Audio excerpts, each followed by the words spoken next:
سعادة الشيخ سعيد بن علي بن أحمد النعيمي والي بهلا راعي حفلنا هذا، المشايخ الأعزاء، الآباء الكرام، الحضور الكريم، نحييكم بتحية الإسلام الخالدة، فالسلام عليكم ورحمة الله وبركاته.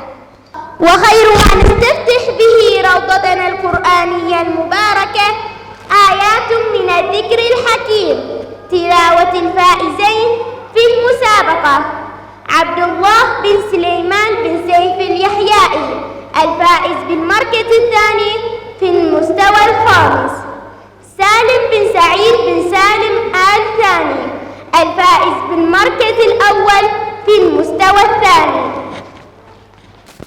أعوذ بالله من الشيطان الرجيم. بسم الله الرحمن الرحيم. إن الذي فرض عليك القرآن لرادك إلى معاد قل ربي أعلم من جاء بالهدى ومن هو في ضلال مبين. وما كنت ترجو أن يلقى إليك الكتاب إلا رحمة من ربك فلا تكونن ظهيرا للكافرين. ولا يصدنك عن آيات الله بعد إذ أنزلت إليك وادع إلى ربك ولا تكونن من المشركين. ولا تدع مع الله إلها آخر لا إله إلا هو كل شيء هالك إلا وجهه له الحكم وإليه ترجعون. صدق الله العظيم. بسم الله الرحمن الرحيم. إن للمتقين مفازا حدائق وأعنابا وكواعب أترابا وكأسا دهاقا لا يسمعون فيها لغوا ولا كذابا جزاء من ربك عطاء حسابا.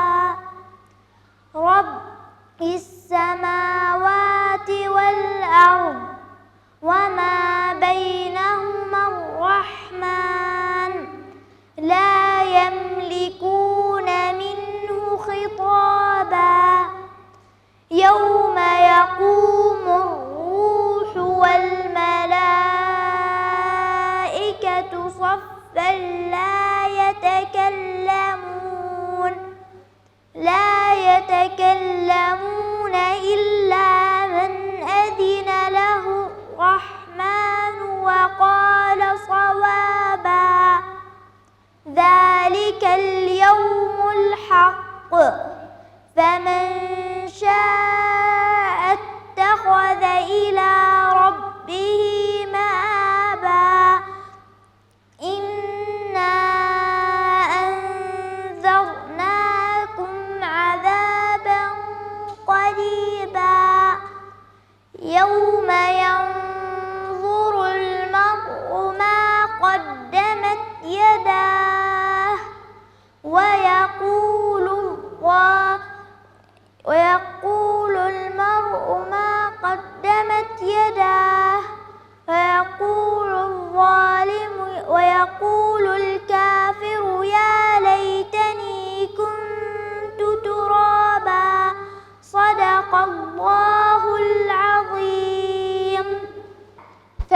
أنتم جميعا ندعو المكرم الشيخ زاهر بن عبد الله العبري المحترم عضو مجلس الدولة لإلقاء كلمته مشكورا مأجورا.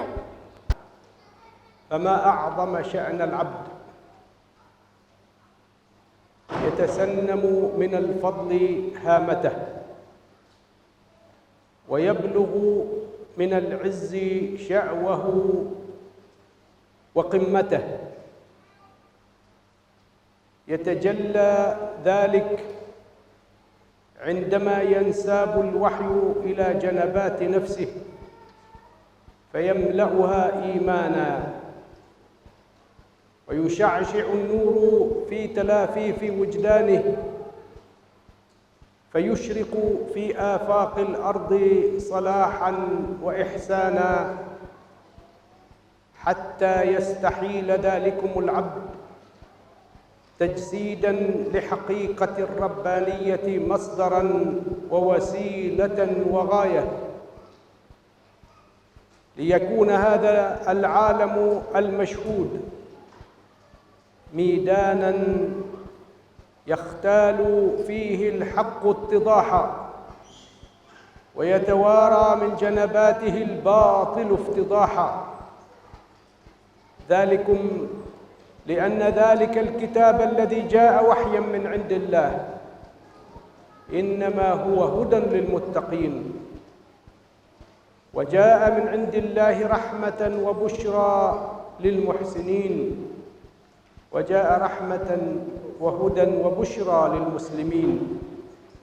هذا الكتاب الذي أنزله الله سبحانه بالهدى ودين الحق، وأنزله ليكون رافعاً لشأن المؤمنين ومعلياً للإسلام والمسلمين، انتظم حقائق الوجود انتظامه لما ينبغي أن يكون عليه سلوك العباد في هذه الدنيا من خلق زاك كريم وعمل عف منتج فضيل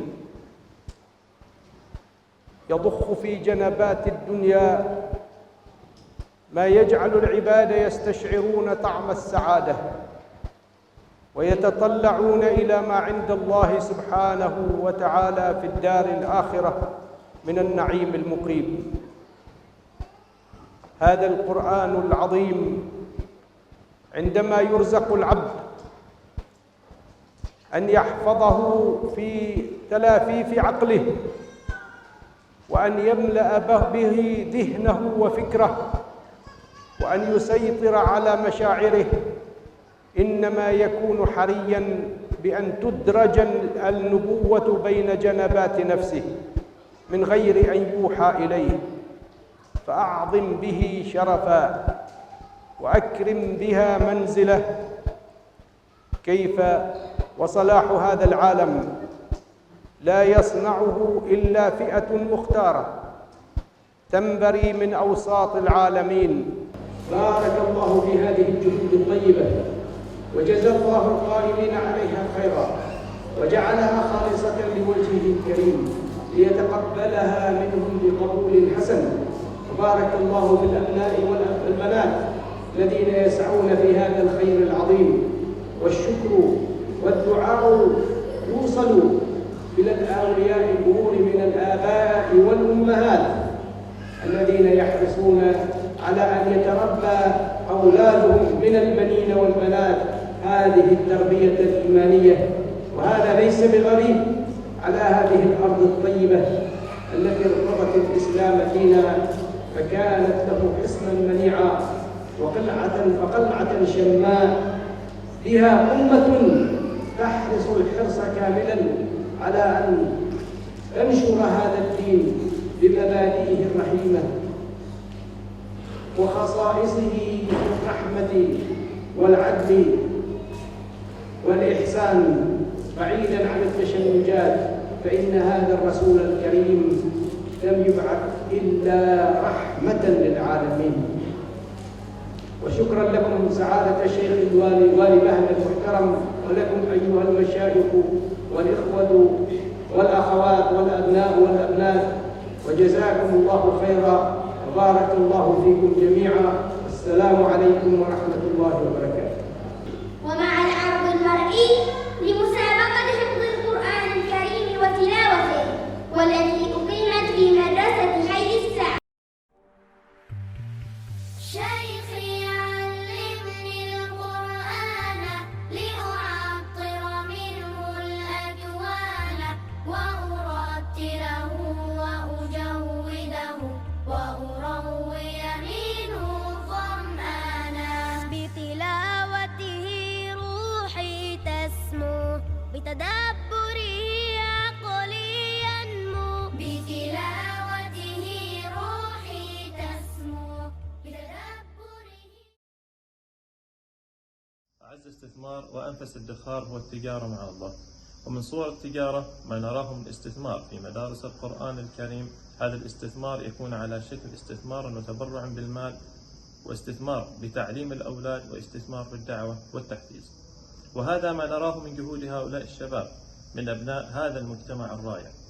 وأيضا لا يخفى عليكم من أهمية مسابقات القرآن الكريم، فهي تغرس حب القرآن الكريم وتقديسه وتعظيمه وحب الرسول صلى الله عليه وسلم في نفوس الناشئة، تساعد على التسمم بكتاب الله، وتساعد على حفظ القرآن الكريم، وتنمي روح المنافسة، وتساعد على تعلم وتعليم القرآن الكريم.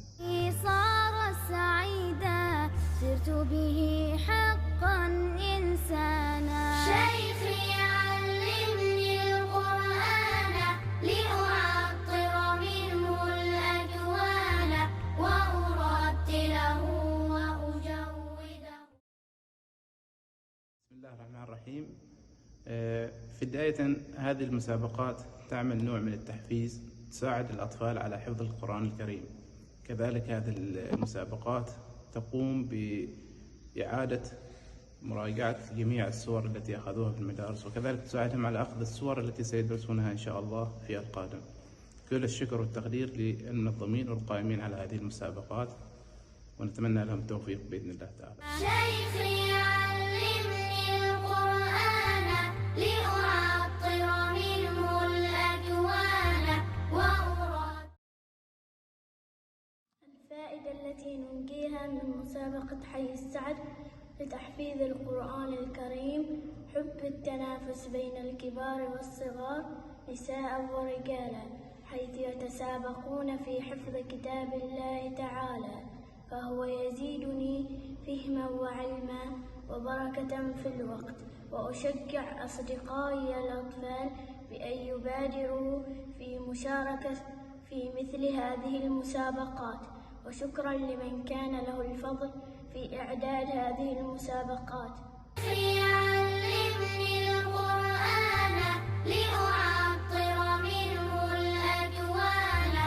وهنا ندعو راعي حفلنا سعادة الشيخ سعيد بن علي بن أحمد النعيم المحترم ليكون لنا حق من تكريم المشاركين في مسابقة حفظ القرآن الكريم وتلاوته بمدرسة حي السعد للقرآن الكريم، فليتفضل مشكورا.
بارك الله فيك.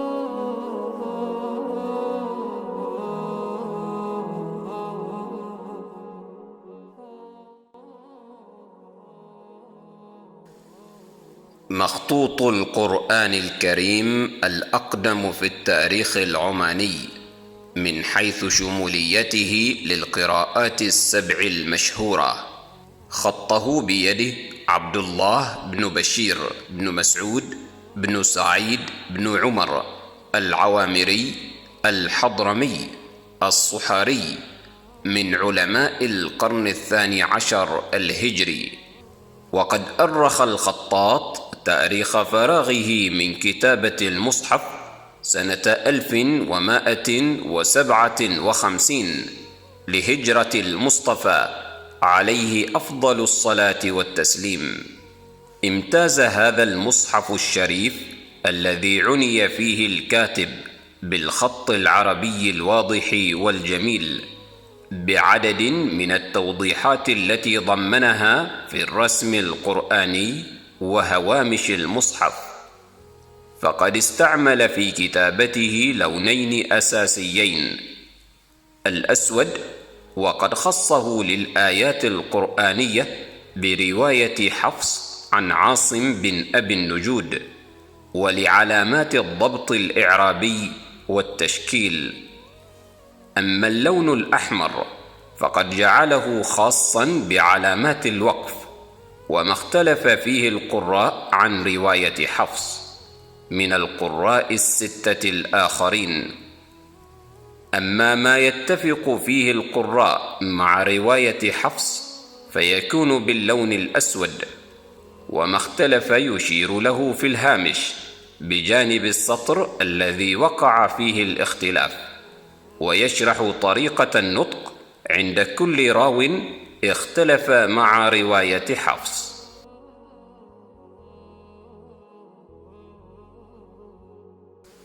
المتصفح لهذا المصحف المبارك يجد في أسلوب كاتبه الفريد ما يجعله مميزا، فقد عني الكاتب فيه بجعل أول حرف يبدأ به السطر الأول في الصفحة هو نفس الحرف الذي يبدأ فيه السطر الأخير من نفس الصفحة، ويجري هذا أيضا بطريقة متسلسلة مع بقية الأسطر من الأعلى بما يقابلها من الأسفل.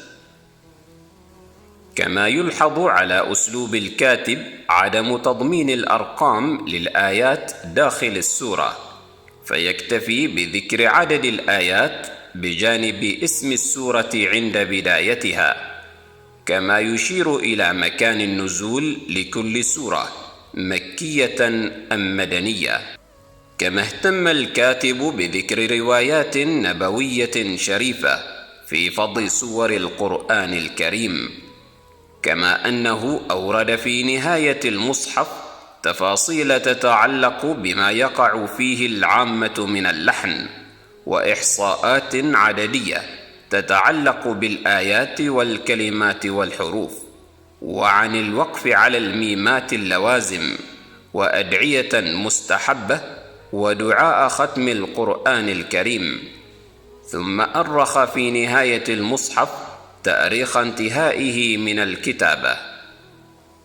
كما جعل الزخرفة الإسلامية الملونة عنصراً من عناصر الاهتمام في الصفحات الأولى والأخيرة من المصحف المبارك. وقد أولى المغفور له بإذن الله صاحب الجلالة السلطان قابوس بن سعيد طيب الله ثراه عنايته بطباعة هذا المصحف الشريف ابتغاء للثواب العظيم، وليكون دليلاً على عظمة الإنسان العماني في اهتمامه بالقرآن الكريم وحفظه لما جاء عن النبي الكريم في تلاوته للقرآن الكريم بالقراءات السبع التي عرفها المسلمون.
شيخي علمني القرآن لأعلم